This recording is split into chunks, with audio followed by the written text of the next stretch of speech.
Welcome back to Crystal Clear IRL on the Roundtable. I'm Oscar Fox. I'm Red Shirt Nemo. My name's Tom. And we're here to review the episode Maid of Honor. Bismuth is back! Bismuth returned! And she was right. Yeah, she was very right. She was completely right. Oh my god. So there's a lot to take away from this episode, but the thing I really enjoyed the most is that it showed a different reaction to Rose Quartz being pinked on, because up until now it feels like, yeah, some people were like really upset. You know, Sapphire was upset, Amethyst seemed to be really upset and confused, but she was like, I'm not gonna let the past hold me back. Steven's just, he has a lot of mixed emotions, but Bismuth was a firm, well, I still don't like Rose, but it makes sense. Like that explains a lot. Yeah, to her it was just like, okay, this makes a lot more sense. But she didn't change her stance. Like if anything, and she made a point like, why are you guys still the Crystal Gems? Yeah. Which I feel like, while I get why they are still the Crystal Gems, because they're what family. What the Crystal Gems is now isn't reflective of Rose Quartz. No, it's not. It's not rebellion anymore. Now it's just a family unit. Yeah, it stands for something. It's fighting for, you know, equality for people to just live together, individuality, all these different things, you know, to just live life. Yeah. And I hope they kind of touch on that later. I hope Business arc isn't just back. Like I hope her arc isn't just, well, she's back now. I hope like she actually comes to a complete understanding, but also at the same time, because Steven even said, I want you on the team. Like she's back, but I hope that doesn't mean that, you know, she's gonna fall the way of Paradise or Lapis, where we go 5-6 episodes without seeing her, and then she disappears, you know, and she's in an episode, she has a few funny one-liners, and then she's just gone until the plot needs her. She's about to catch that Barn syndrome. Yeah, right. But like she has the Forge, so she can live at the Forge. Like I have no doubt in my mind that's where she's going to stay. She's gonna get Forge syndrome. Well, what I'm saying is they should at least take a few episodes to get her back in, like Bismuth-focused episodes after this arc. Yeah, and like it's both a blessing and a curse to have her back now, because it made sense that Steven would bring her back for the wedding, and I lost my mind when he was writing out the seats for the wedding, and then her name and the reverse electric guitar instruments kicked in, boy. Yeah, that was pretty tight. I think I was more entertained by your reaction. God, I love her, and she has a new apron, you know, which of course, whenever a gem reforms and they have a new outfit, that's usually reflective of a change in mental state, and clearly, what she went through when she was unbubbled and had a conversation with Steven and attempted to murder him, that obviously is a huge mental change. Definitely, yeah. And she understood Steven a bit more. Yeah, and I like when she got unbubbled, she was like, Steven? And he's like, there's a third option. Oh yeah, she was like, Rose, actually there's a third option. And I liked how her reaction was like, I'll be right back, and then just goes screams into lava. But I love how the interaction ended with him being like, that's what friends do. Like, they're friends. It's like, Steven's separate from Rose completely now. Yeah, I feel like Bismuth, like, she feels as if she has to treat Steven like a leader because he has Rose Quartz or Pink Diamond's gemstone. Like, she has to treat him with this utmost respect. Steven's like, no, just treat me as an equal. And that's awesome. Yeah. I'm really glad to see in my last Rose Quartz rant that I made, I said that Steven is going to start to represent what Rose Quartz was supposed to be, because Rose Quartz, who everyone thought she wasn't who she was. And they were kind of putting a lot of pressure on Steven to become who everyone thought she was. So now he's starting to take on that role.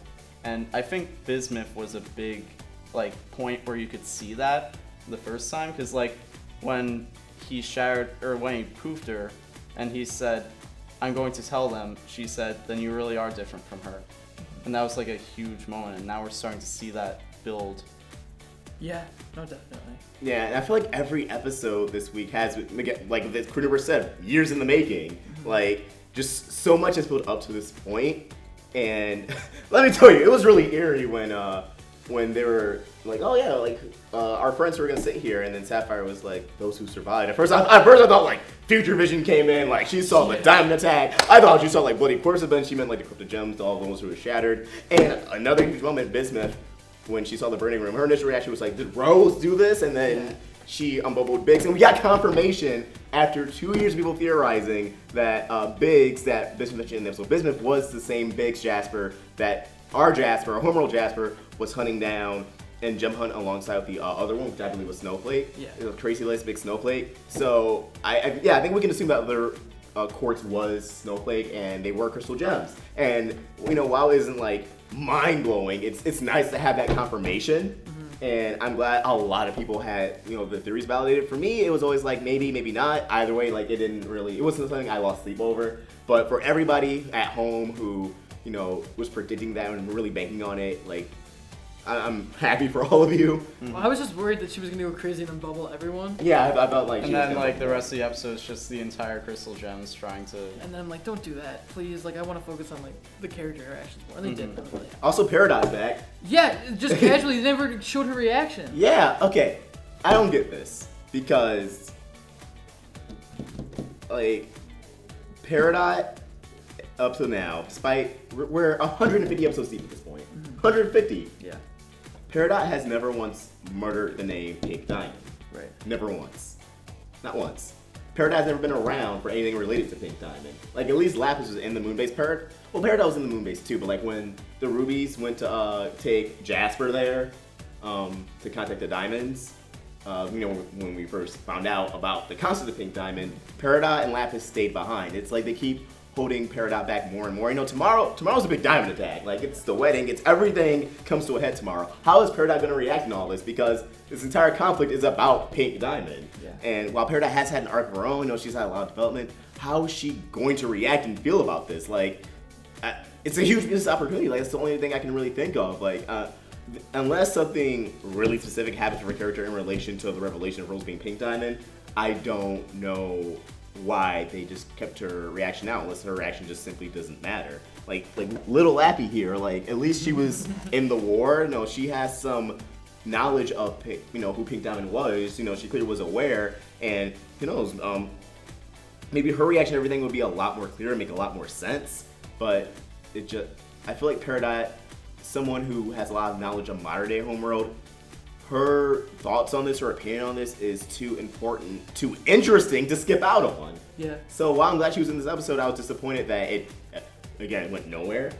Yeah. Like, it was more or less she was there to be there. They really neglect Peridot by just kind of shoving her off to the side and just kind of using her as like comedic relief and stuff. Yeah. When really she's like the most developed character on the She's show. not the most developed I mean, like, character, in but she's terms one of the most. change. Yeah. And one of the biggest opportunities for development. Yeah, I feel like, because they gave her a lot of focus season 2, and I feel like ever since her arc wrapped up season 2, they just kind of like, okay, you're done. Yeah. That's a problem that Steven Universe has, is they have trouble developing multiple characters at once. And they've done a good job this arc, But even then, like, all the characters got developed this arc are the main characters. Like, you're right. Even like, this was a business episode, but like, what did she, like, her main development was simply just like, Rose's Pink Diamond, she was like, that just makes sense. Granted, she did understand that Crystal Gems are, like what Tom said, much more of a family now. Yeah. It definitely is a family dynamic, and Steven wants to be part of the team, part of the family, but like I said, if they don't continue to explore this and explore the concept of what a Crystal Gem is and Bismuth's side of it, her perception of things, it's going to be another missed opportunity. Yeah. I also noticed that Pearl's entire demeanor has changed. What do you mean? Like, ever since the whole Pink Diamond thing, like, she just seems a lot happier and a lot more upbeat. There was a huge weight was definitely lifted off her shoulders that she had for thousands and thousands of years. Yeah. The art animation was really good in this episode. It was another summon episode. So I think that what that solidified for me is that a lot of people would rag on Lamar Abrams' art because, oh, he draws hair too big, or, because Steven Universe definitely has transitioned to a more chibi art style from where it began. And a lot of people read on his episode saying, like, everyone, like, the proportions are off or whatever. But this episode solidified for me that that was 100% his boards in conjunction with Rough Draft animating. And I know I rag on Rough Draft a lot. They don't always do a bad job, but just seeing this episode, not once did I think, oh, this is kind of wonky. Like, it looked great. So, Lamar, you're a great storyboard. You're one of my favorites, honestly. So keep doing the good work. You'll probably never see this, but mwah. I wouldn't be sure about that. Yeah, he's watching right now. He's right here. He's in the office. Yeah.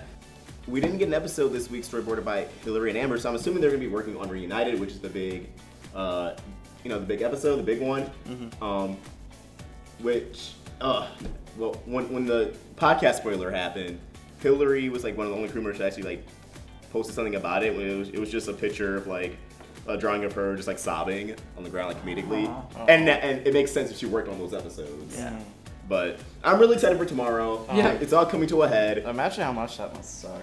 Yeah. Like, you put months and months and months of work into something just for like 10 seconds to ruin it. Yeah, it's especially something that built up over years. Like the entire show's built up to this point. But like I said, great episode. I just can't wait to see what happens next with Bismuth. Like, I want this to be not just the return of her character, but the start of an arc for her, for her to learn and grow and develop. Because like I said, I don't want any more missed opportunities. But I definitely do think she's going to be living at the fort. I don't think she's going to stay at the temple, unfortunately, just because that's an easy way for the Universe to just pull her when they need her.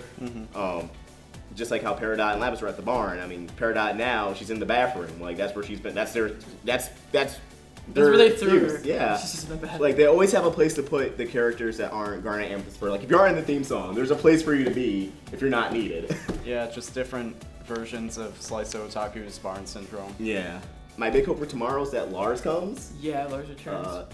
Alongside with Lapis. Maybe he'll pick her up in space off screen, which I wouldn't care for, but at the same time, if it happens that, like, I don't know, I guess that, because at this point she's going to be in tomorrow's episode, it's either going to be that Lars picked up on the way to Earth, or that she came back on her own. Yeah, so either way, I guess it doesn't really neglect the fact that we're going to miss, like, Steven having a good conversation with her before she decides to come back.